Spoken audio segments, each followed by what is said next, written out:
Hello అండి, welcome to ఫేషియోస్ clinic. నేను doctor Irfan, consultant maxillofacial and cosmetic surgeon. Surgical rhinoplasty అంటే nose job అనేది కూడా అంటారు కామన్గా. అంటే నోస్కి అంటే ముక్కుకి రిలేటెడ్గా ఏదైనా ప్రాబ్లమ్స్ ఉంటే దాంట్లో మనం ఈ పదాన్ని యూజ్ చేస్తాం అనమాట. ఈ పర్టికులర్ పేషెంట్ ఎవరైతే ఉన్నారో 3 సంవత్సరాల క్రితం ట్రామా అయింది, అంటే కింద పడ్డారు. ఆ కింద పడినప్పుడు అది సరిగ్గా రిపేర్ చేయలేదు. అది సరిగ్గా రిపేర్ చేయనందువల్ల ఈ ఏదైతే చూస్తున్నారో ఈ యొక్క డిప్రెషన్ అనేది ఫామ్ అయింది. సో ఈ పేషెంట్ని మనము ఏం చేసామంటే సర్జరీ కౌన్సిలింగ్ తర్వాత సర్జరీ కోసం ప్రిపేర్ చేసాము. ఈ పేషెంట్లో మనం ఎప్పుడైతే ఓపెన్ చేసామో ఆ ఓపెన్ చేసినప్పుడు మొత్తం డ్యామేజ్ ఉంది లోపల. సో ఆ డ్యామేజ్ మొత్తం ఆ చిన్న చిన్న పీసెస్ అన్ని తీసేసి దీనికి ఒక కరెక్ట్గా సెట్ అయ్యే ఒక కార్టిలేజ్ అంటారు దాన్ని, అంటే ఎముక లాంటిది.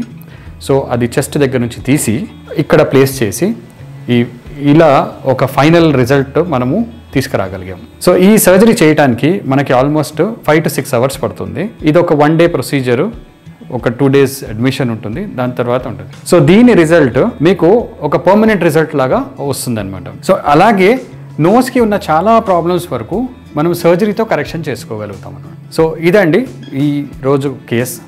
And thank you so much.